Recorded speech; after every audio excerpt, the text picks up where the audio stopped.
임진왜란 때 일본에게 승리했다고 주장들어죠. 저는 그렇게 생각하지 않습니다. 일본이 물러난 것이지 전쟁에서 당시 조선군이 승리한 건 아니죠. 그렇다고 해서 권율 장군이라든가 김시민 장군이라든가 특히 이순신 장군의 업적을 폄하하는 것은 아닙니다. 그러나 우리 실체를 알아야 됩니다. 그렇게 국토가 유린되고요. 수많은 백성들이 살육당했는데 어떻게 그것을 이긴 전쟁이라고 주장할 수가 있겠습니까? 그런데 또 이런 주장을 합니다. 임진왜란 3대천 가운데서 가장 뛰어난 것은 이순신 장군의 해전이거든요. 정말 연전연승을 했어요. 그러다 보니까 많은 사람들이 이렇게 얘기를 합니다. 조선의 해양활동 능력이 일본보다 뛰어났다. 다시 말씀드려서 조선의 항해술과 조선술이 뛰어났다고 주장하는데요. 그렇지 않습니다. 어떻게 조선의 항해술과 조선술이 일본보다 뛰어날 수가 있겠습니까? 당시 일본은 이미 아시아 전체를 확장을 하고 있었어요. 일본의 배들 당연하죠. 우리 조선 배들은 못 나갑니다. 조선 배들은 항해할 수가 없습니다.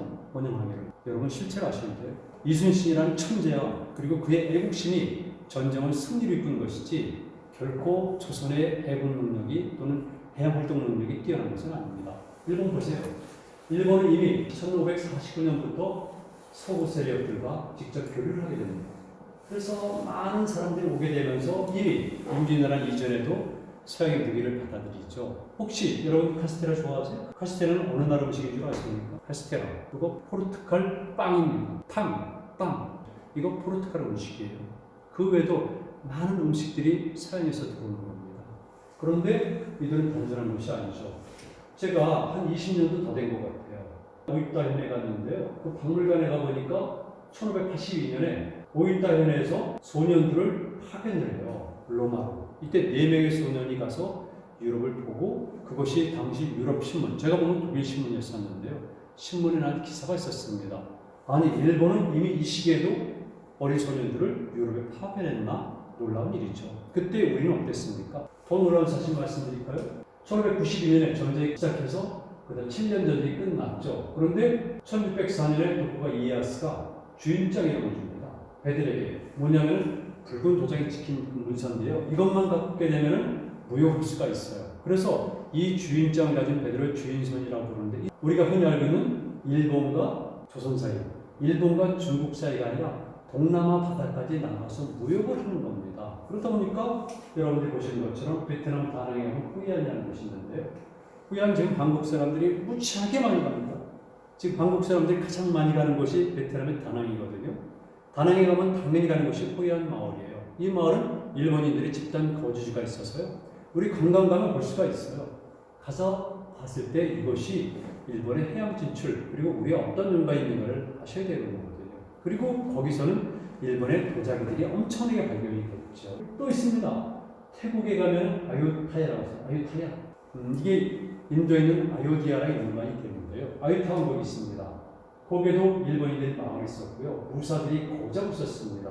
그리고 이 무사들이 당시 태국의 정적 쿠데타에 참여를 하게 됩니다. 보시다시피 용병으로 많이 참여하거든요. 미얀마, 포르투갈, 에스파냐 이런데 일본의 무사들이 용병으로 참여하는 겁니다. 그러니까 당연히 아이타에서도 똑같이 이런 일이 벌어지고요. 이런 것들을 다룬 영화도 있어서 제가 본 적이 있습니다. 전 이런 영화를 볼 때마다 뭔가 좀 이상해요.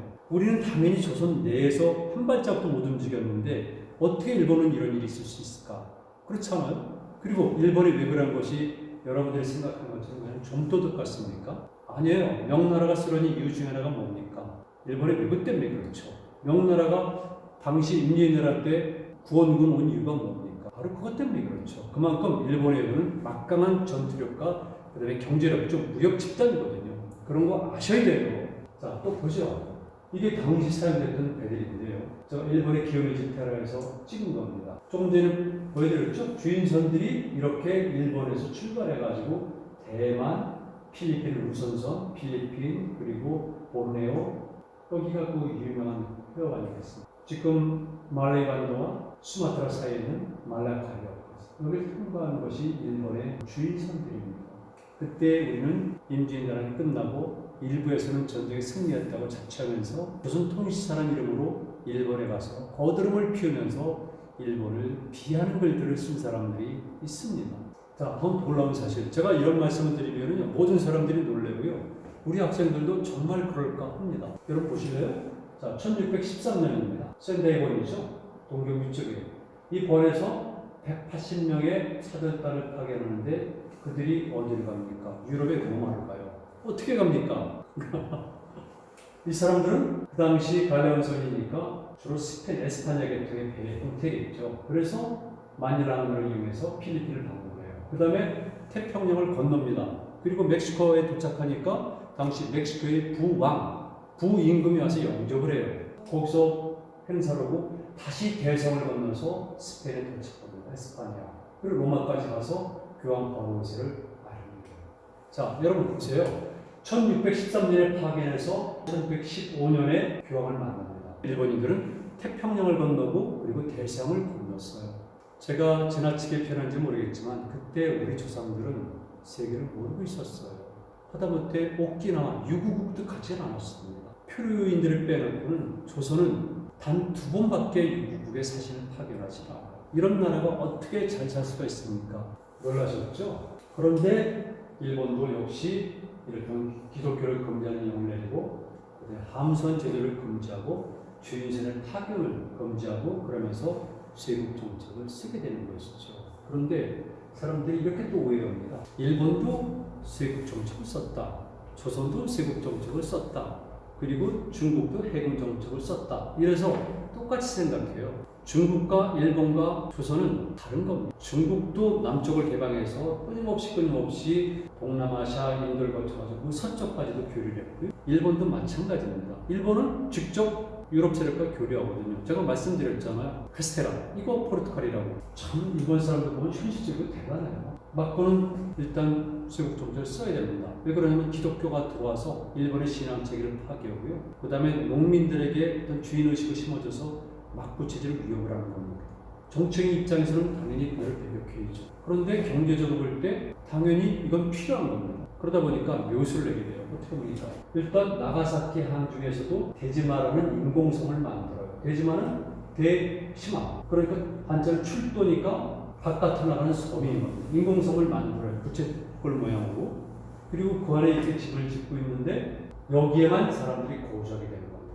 그러니까 당시 명나라, 디를 청나라, 그리고 네덜란드 상인을 비롯해서 외국인들이 들어올 때는 이 안에서만 머무르게 되어 있고요. 그 다음에 이쪽에서부터 당시 일본 사람들이 들어가는 거예요. 상인도 들어가겠지만 심지어는 기생도 들어가게 돼요. 이게 대지마인데요. 자, 보세요. 입항할 때는 반드시 해외 정보를 수집한 보고서를 나가사키 행정당국에 제출해야 돼요. 일종의 정보 보고서입니다.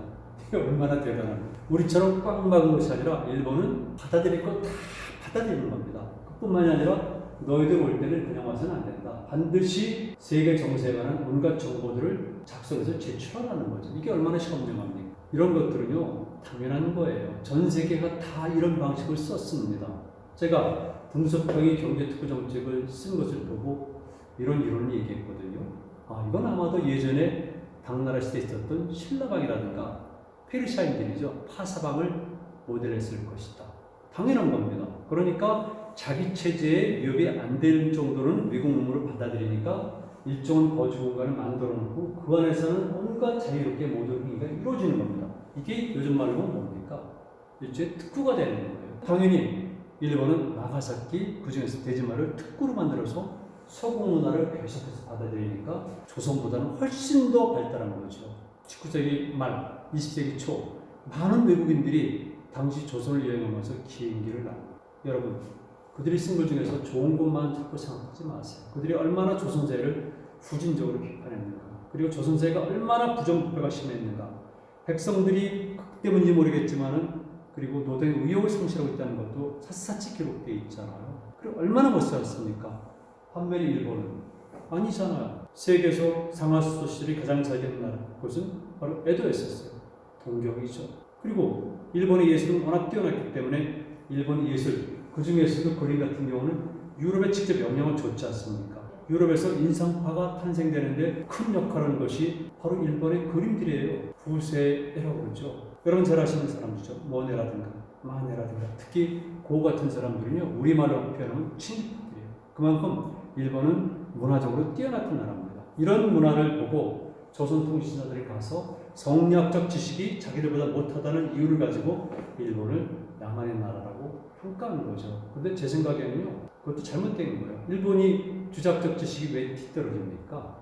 그렇게 생각하시면 안 돼요. 일본은 난학이라고 통칭됐지만 서구 학문을 많이 알고 있었고요.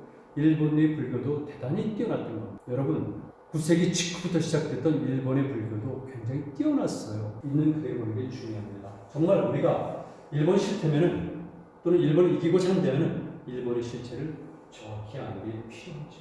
일본은 해양 영토는 세계 4위입니다. 그리고 중국보다 훨씬 더 넓은 바다 영토를 가지고 있습니다. 그리고 여러분들이 잘 아는 몽골이라든가 카자흐스탄은 일본보다 훨씬 영토가 작은 나라입니다. 이 사실을 꼭 명심하시고 일본의 실체를 이해하시고 그리고 우리도 이제 해양으로 진출해야 되고 역사에서 영토와 각 백성들의 노력이 얼마나 중요한가를 자각해야 됩니다. 책임이 없다고요? 아닙니다. 지금은 민주주의 사회이기 때문에 역사에 일어나는 모든 공간은 모든 사람의 책임입니다.